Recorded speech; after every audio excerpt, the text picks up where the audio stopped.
Introducing ReCore, a 2016 platformer shooter. Developed primarily by Armature Studios and Keiji Inafune's Concept, with supporting studio Asobo brought in to help stabilize and complete the game.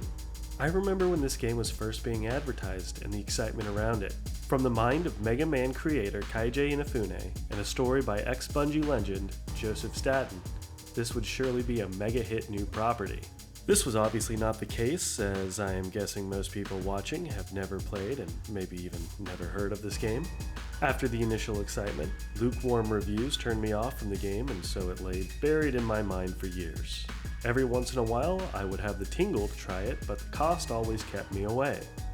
Well, with Game Pass and some extra free time on my hand, I gave it a shot. Was this bright platforming shooter at the dawn of a new console generation a glorious break from the sea of brown Gears clones? Or did it rightfully earn its lukewarm critical reception from major review outlets? And finally, should you play it now? Let's dig in and go through the whole story, start to finish, and see how the end product ended up. This means full spoilers ahead, so if you want to experience the story yourself, get the hell out of here. Our journey begins with a title crawl. We are on the planet of Far Eden. Apparently there was a dust devil plague on Earth, causing some sort of an exodus to this new planet. What will we discover on this new celestial body?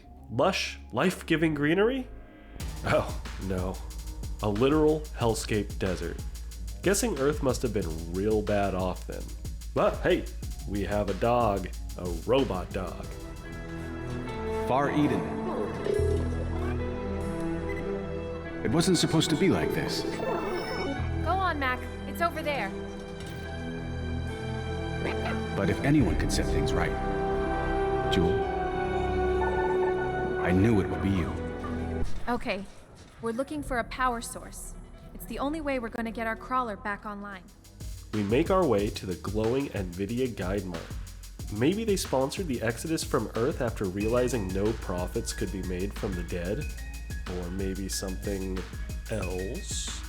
We are not the first to arrive on the planet, as hostile flybot things come out of large orbs to attack us. As we continue forward, we are introduced to some platforming. This includes our ability to jump, double jump, and jump dash, with some handy booster rockets attached to our feet. It feels pretty good for platforming, with quite a bit of leeway and the ability to change momentum in midair.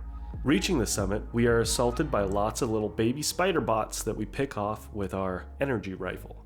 Finding a small sentient surge protector, it pops up and decides to follow us around until we get close enough to the door to, insert itself.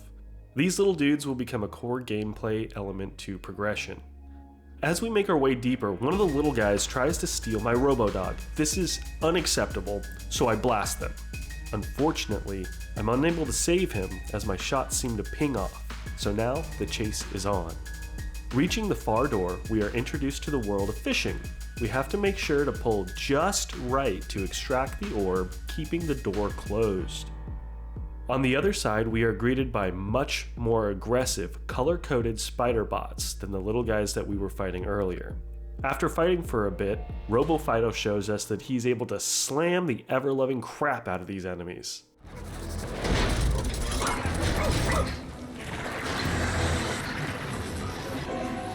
Mac, get down!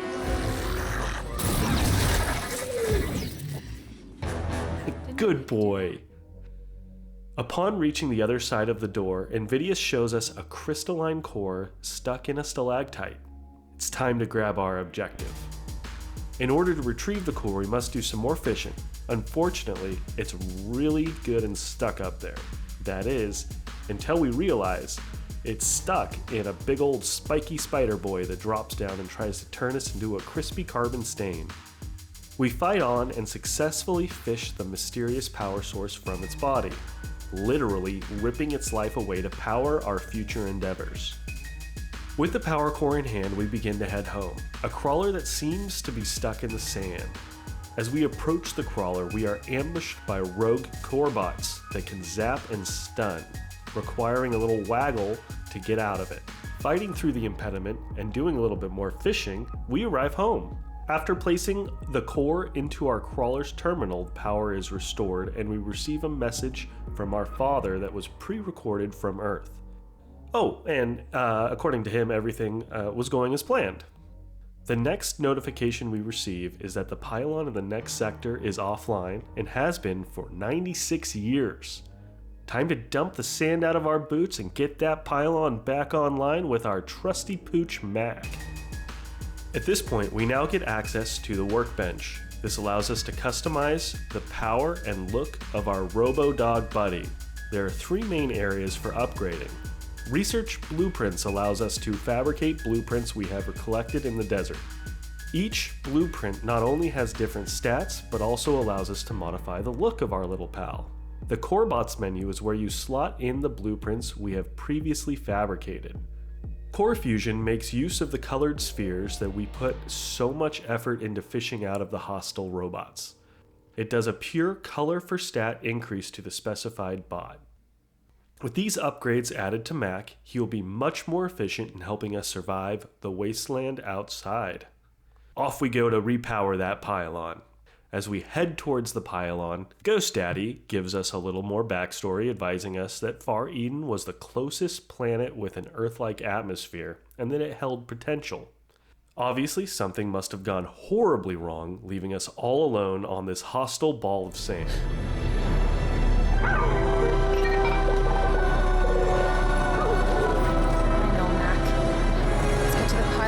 Storm hits.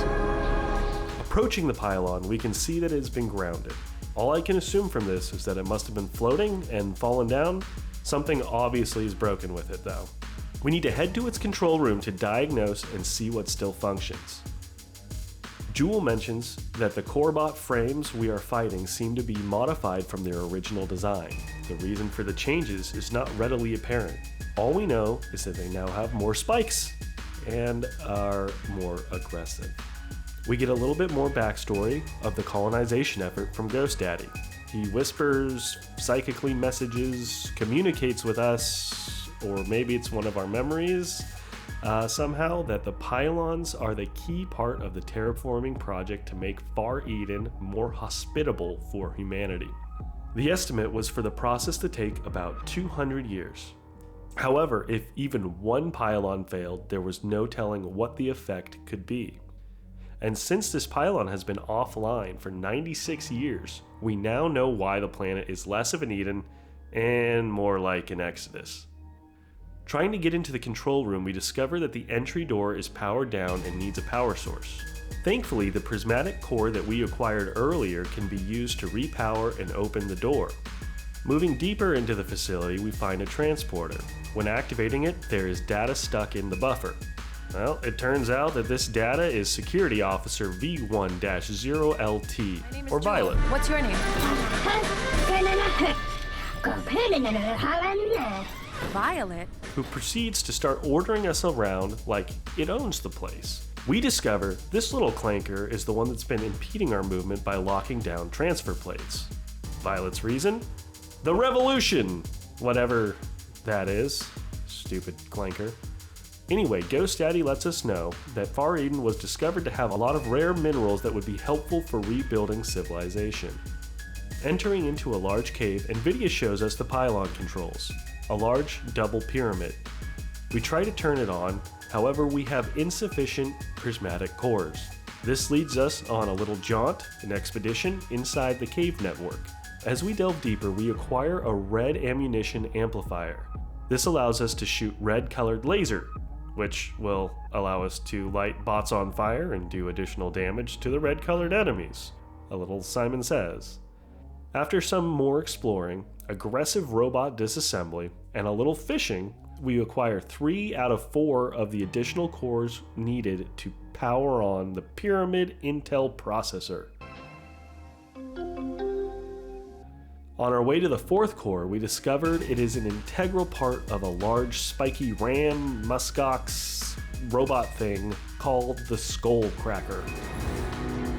So naturally, we need to crack its skull open and fish out the power core that's giving it its life and sentience. Using a combination of our normal white blaster to break its shield and a red blaster to deal damage, we take down this monstrosity of metal and circuits. With the final core in hand, we head to the control room. Violet lets us know that the transfer plate is now up and running. This, in conjunction with other transfer plates, will now allow us to fast travel to any of these throughout the world.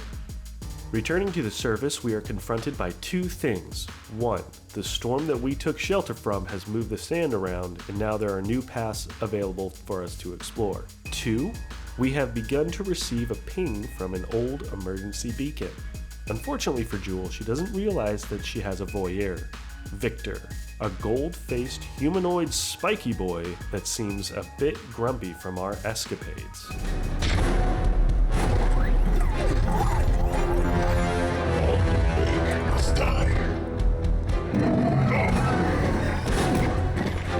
On our way to investigate the distress signal, our path is blocked by multiple gates requiring us to plug in the surge protector bots. At the final gate, two of Victor's henchmen ambush us in an attempt to halt our progress. We have a little back and forth in the negotiations process, but after they attack Mac, all bets are off. These assholes have got to go.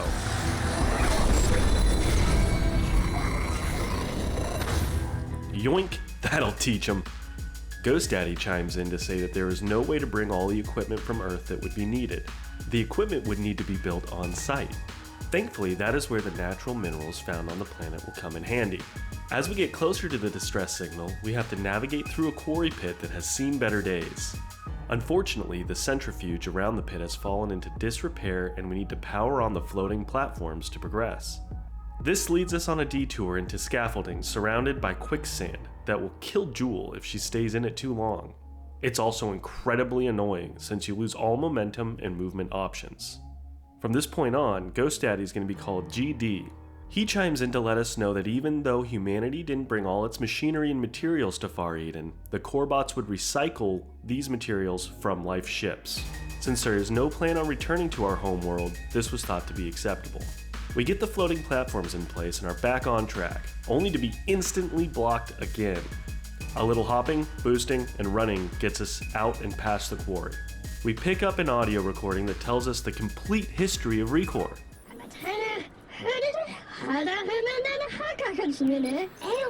Unfortunately, it is in machine language, so not very helpful to us. We arrive to another crawler and are greeted with some bugs attacking a yellow spider bot. Oh hey, another human. We get to meet Kai. His legs are mechanical, but he's having a hard time traversing because his legs are broken, as well as not having physical legs. We offer our help, and he gives us a shopping list to help fix his appendages, as well as a blue laser for our weapon. This will help us fight those blue beasties we've been seeing. Setting out, we learn a bit more about the crawlers, that they were meant to be only temporary, and once the actual habitats were completed, humanity would emerge and move into their fancy new digs. At this point, I need to bring up something that's been bugging me. It's incredibly annoying traversing this world. There's no sprint button, so you have to constantly boost to make any additional progress. And since most of the terrain is desert without much in complexity for traversal, this gets tedious very fast. We finally arrive at the location that Kai gave us for the parts that he needs. We finish our shopping list of one item, and we return to Kai. It seems like there was probably more planned to help get his legs fixed, but with just this one item, I won't complain too much. GD clues us in on his idea behind the cores, that each color core has a specific function for their task. However, there was a creation of a different type of core, one to rule above all the others. The hybrid core. A core that would be able to change function and adjust to any task needed. So why aren't they all hybrid cores? So we can blast them better. Entering Kai's crawler, Mac does dog things, and Kai reveals he lost his legs in a Class 3 outbreak on Earth, barely making it to the shelter in time. Now, something about this bothers me as well. I would have thought that the Dust Devil Plague would be like a virus. So does that mean that Kai was infected, but only in his legs? Then just chopping them off cured him and stopped the spread? I'm not an expert, but I don't think that's how things work. We get to learn a little bit about Jewel's past as well. I heard that got bad. You lose anyone close? My mom. Kai inspects the prismatic core and tells us we need to gather some more information about it. He tells Seth, the spider corebot, to help us in this task. Seth is a scaredy cat. Now he's a great climber, but apparently afraid of heights. He does, however, open up a new way to explore the world, allowing us to traverse specific tracks around the game world. We can switch between Seth and Mac at will, allowing us to use Seth's special attack. Where Mac rams our enemies, Seth will lob a volley of missiles at them. It's a nice visual change. Using Seth, we're able to go right over to the core pit and reach the foundry without too much hassle. Once inside the foundry, we need to find our way to the core analyzer. Thankfully, this is fairly straightforward. We do some blasting, some fishing, and some platforming. Most of it's a cave, but there are some more open spaces, like this combat arena inside a mineral crusher, that is a nice change of pace and scenery. Cleaning out the enemies in the crusher, GD informs us the material used in core construction was rare on Earth, but here on Far Eden, it's bountiful. Maybe that's why clankers have been able to replicate and dominate this new planet. Reaching the central core, we discover that it needs some more power. It's on us to grab that and return it back to the core. As we search for the power, we find our third and final color modification to our rifle, a yellow core. This is a little bit disappointing to me because the rifle system has so much potential. It would have been nice to see if each color fired or functioned differently. For example, what if the red upgrade functioned more like a shotgun, and the blue upgrade slowed enemies down, with the yellow upgrade being a charge shot? This, in my humble opinion, would make the combat more dynamic and more engaging. Unfortunately, how it works is just see color, match color, shoot color. But I digress. Moving forward, we collect a couple more power cores but get stopped by a big yellow spiky bot. This thing wrecks me multiple times. The area you have to fight in is small, claustrophobic, giving us a very limited ability to dodge or reposition before this clanker starts its whirlwind mode that absolutely destroys me. Hey, where are you going? Holy balls, Batman. If you haven't noticed a theme in this game, you must be blind. There are balls everywhere, and this section basically says, we need more balls. After a few artful dodges, we reach the center and activate the analyzer. The NVIDIA graphics spheres have voices in them. Not ominous at all.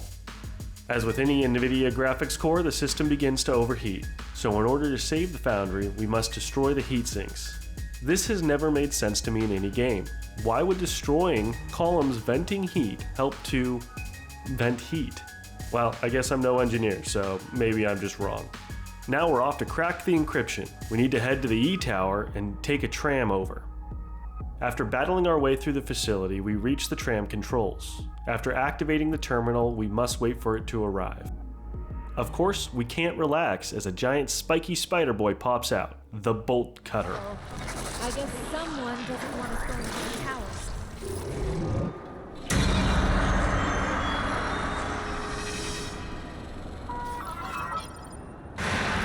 With it out of the way, we begin our journey to the E-Tower. Almost there!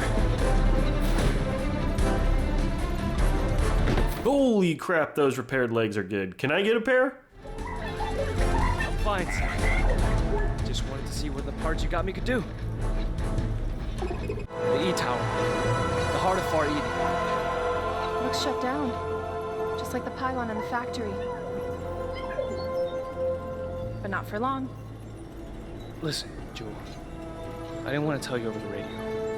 But the voices we heard didn't come from the ships in orbit. What do you mean? This might sound crazy, but I think the voices were coming from inside the core.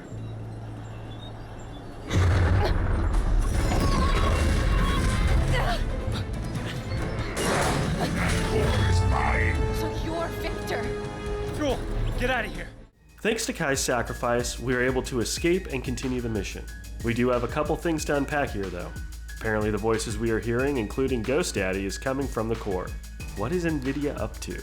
Have they actually found a way to monetize the dead? We hear one last thing from Kai. Jewel, can you hear me? There's another way to the E-Tower. You'll have to go through a mandate exclusion zone. It's off limits, but you can use my crawler to override the security gate. Be careful, Joel. Victor's... Well, we're off to this so-called exclusion zone. We are stopped by a boulder with some green cracks in it. With no way to proceed, we explore around a bit and stumble upon another crawler. We power it on to find a short history of the struggle that took place while we were in stasis.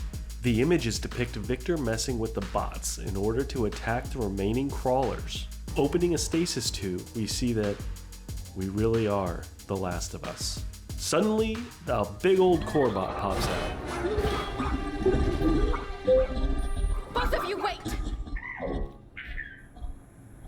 You drew that, didn't you? This is your crawler. Your companion inside the tube. Victor attacked the But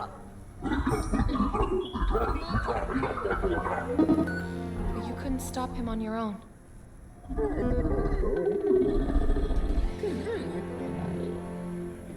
Victor hurt my friend too. His name is Kai. What's your name?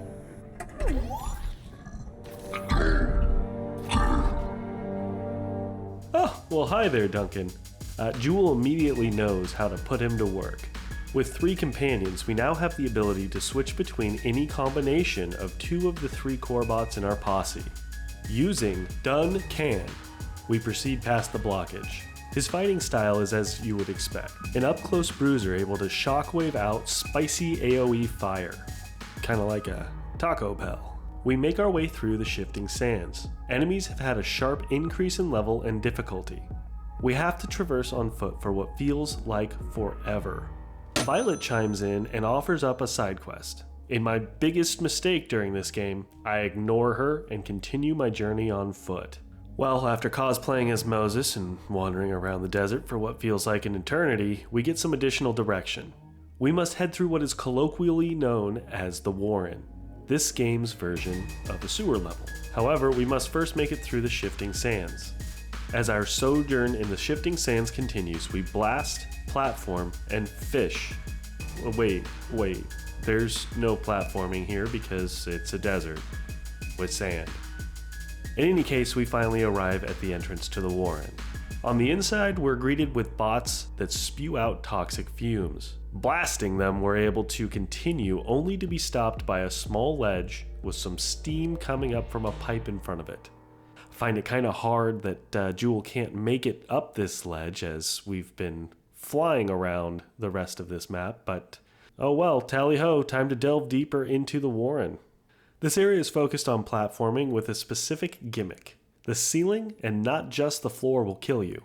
The trick here is to move forward off the platform and then jump so that you don't get insta-zapped by the ceiling. Arriving at the central tower, we get our first piece of Flybot. We now have to collect the remaining pieces.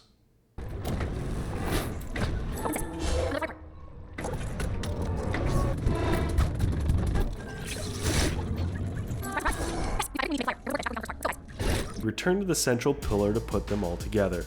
This bot does not function like the other frames. It allows us to hang glide and to spend more time in the air and reach platforms that would have been unavailable before, as well as get verticality from steam vents. Pretty handy, you'd think.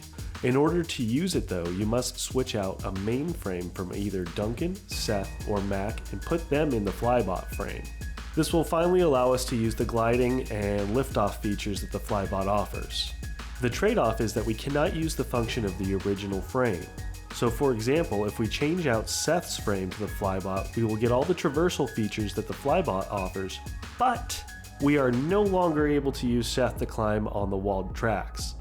This becomes pretty annoying if you're trying to do any exploration and you have the wrong frames. I decided to go with Seth as the Flybot and keep Duncan as my hard-hitting bruiser. Finally, exiting the Warrens, we take a quick jaunt to the tram that will take us to the E-Tower.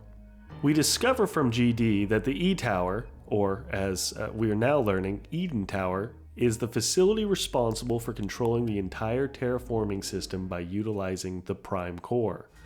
So it makes a bit more sense that having just one tower unpowered was not the reason terraforming stopped and we have our sand problems. Whew, we make it to the tower without any additional surprises, and inside we see multiple transportation pads and a door. We'll revisit these pads later as they are currently unpowered. Bravely, we head into the door and discover Victor on his throne. Victor, I'm here to reactivate this tower and turn Far Eden into the home that was promised to all of us. Look! Victor has misled you! When the other ships land, he will be punished. I'm not sure why Jewel thinks she can win a hearts and minds campaign here, but truth to power and all that. There are no ships. I destroyed them long ago. There are no more humans. You are the last. No. That's not true. There is another and we will. Kai! I hardly knew ya!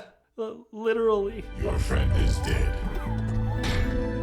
You are alone. And Far Eden belongs to me. I'm not alone. And we're taking Far Eden back.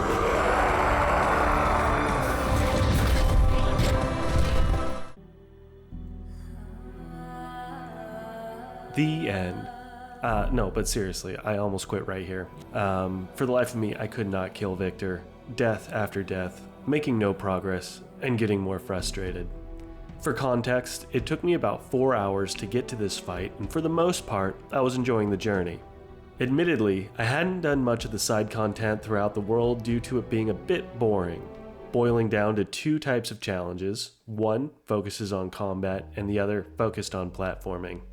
The few I tried just didn't hold my attention, and I had still been able to progress at a decent clip throughout the story, so I started to grind, running around the desert to unlock these side arenas and grinding to get a higher level and better bot parts.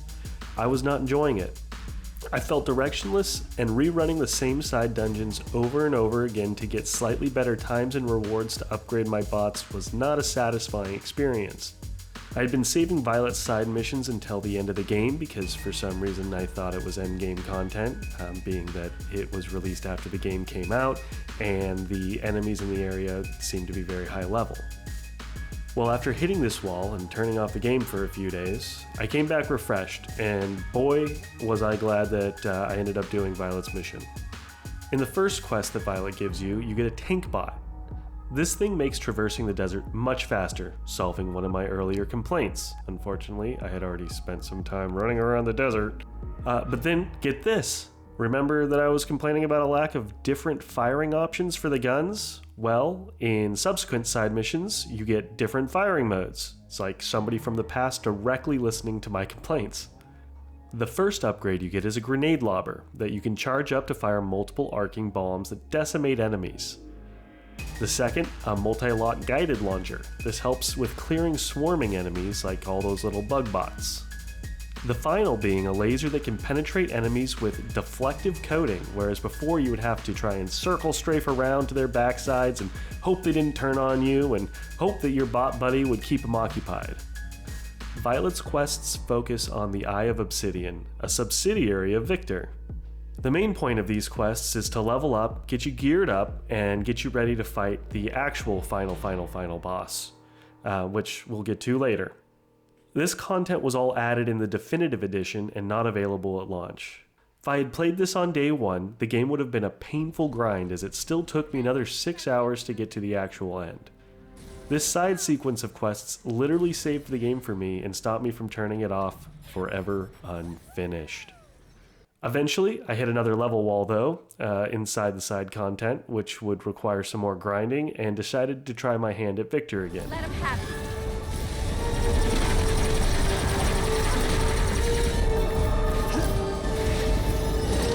Last time, give me a prismatic force.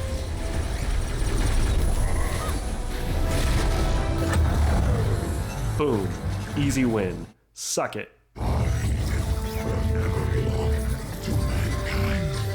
Maybe. But at least it won't belong to you. The storms are getting worse. We've got to get to the top of this tower and activate the terraforming system. So, remember those transporters from earlier? It was foreshadowing. That is foreshadowing some bullshit. In order to stop or slow the sandstorms from destroying the world, we must reach the top of the tower to activate the terraforming system. This gauntlet consists of 5 levels that consist of a mix of platforming and combat arenas, and obviously fishing. If the pacing wasn't killed by the sharp difficulty increase with the Victor fight, this definitely will. It starts off as a slog, as I think I'm still a bit underleveled. There's one combat area in particular that basically stops me in my tracks. I die a bunch and max my inventory out with cores trying to proceed. Fortunately, even if you die, you keep some of your experience, so I am able to continue to level up, banging my head against the wall here, but more efficient than trying to wander the desert, gaining levels. Once again, my resolve starts to waver, and I consider shelving the game out of frustration. But I persevere and push forward. Had to re-record that line a bunch of times because of the plosives, but anyway. I finally make it through, and start getting into a good groove of blasting, platforming, and fishing. After the completion of each floor in the tower, I head back to Jules' crawler and upgrade my bots, focusing on Duncan and Mac, as they are my power players, and I gel with their synergies in terms of Duncan smashing the ground and Mac smashing through people Sonic style. I'm actually having a good time now. Distilled gameplay with the end goal in mind. No more grinding from here on out. Nearing the end of the 5th floor, the platforming challenges have turned up to 11. Die, make a little progress, die a lot. Focus, die. Learn, die.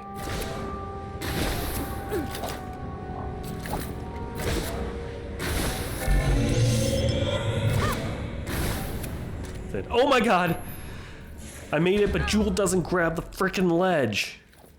Desperation kicks in on my final try. I miss the jump. I give up. Wait. I'll take it. Alright, time to finish off Victor.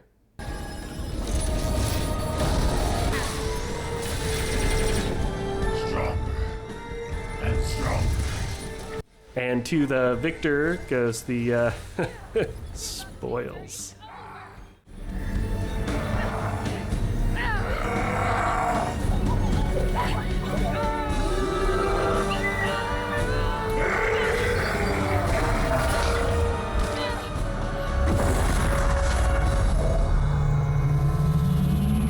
You did it, kiddo. You found the last P-core and got the Prime Core back online. Dad? Dad! What are you? Memories. Parts of me that I hid in Mac and other cores in case something went wrong with the prismatic ones. In case I never made it off Earth. No! Okay, it's okay. Each time you fused a core, you were putting me back together. And now I'm here. Just not the way we planned. Robots, humans, paradise. All right, everyone, settle down.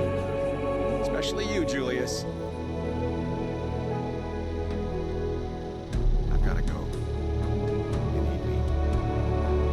Far Eden needs you. Don't, Dad! Don't leave me all alone! You've never been alone, Julie. And you never will. Okay, so I shit you not, the Nvidia jokes about monetizing the dead, I wrote that way before even meeting Kai. This ending was quite predictable and brings up some inescapable existential questions.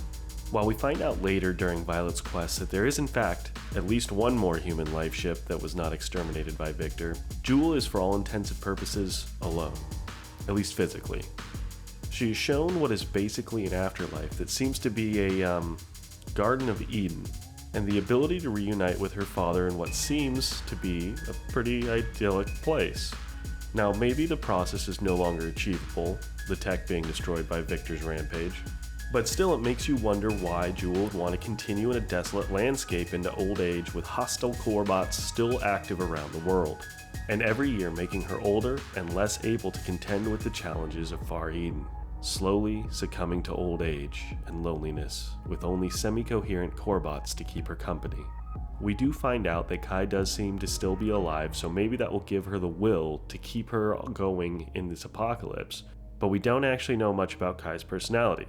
Like, to be fair, we do know he's able to self-sacrifice, but what if he can't put the dishes back in the sink and is just all around, like, actually annoying and habitational life? The other question being, how long will the terraforming take to complete now? Due to the process being halted 96 years earlier, it's easy to conceive that it would still take at least that long to complete. So does she go back into cryo to wait it out and hope that another core bot doesn't try and stop the process and become a Neo-Victor? Well, let's keep moving forward and save A-OK for Violet, and see if that helps answer any questions on the future for Jewel.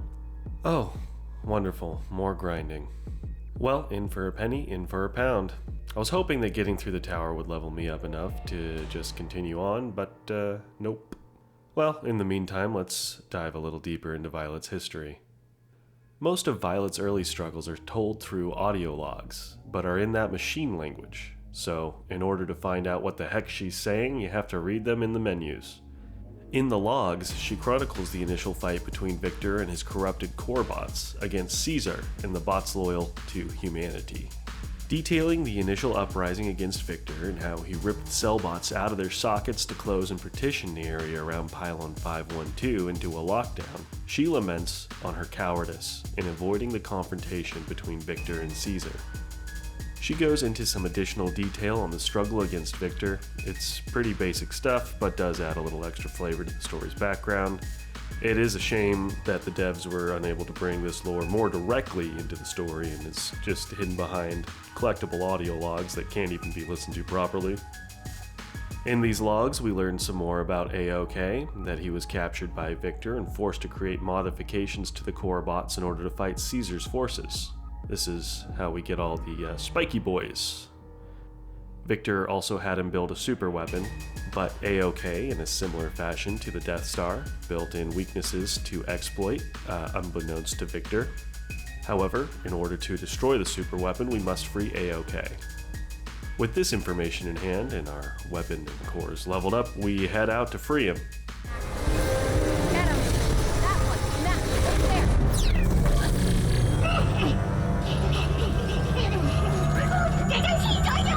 Violet, I helped them build this weapon.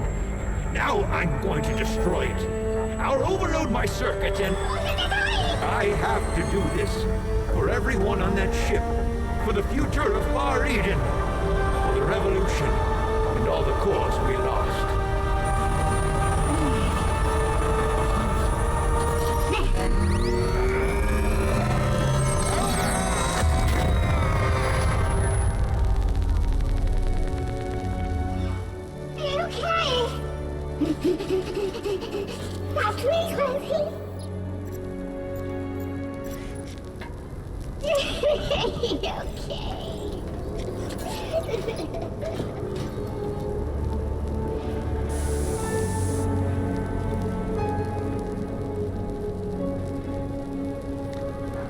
The weapon? Shut down. For good. You did it, A-OK.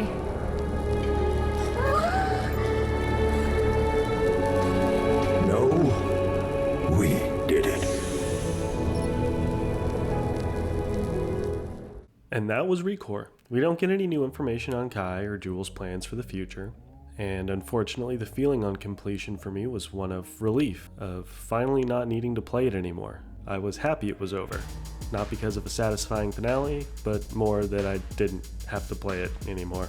And that's unfortunate. There were portions that I really enjoyed, but the problem is that for much of the playtime, the experience was meh.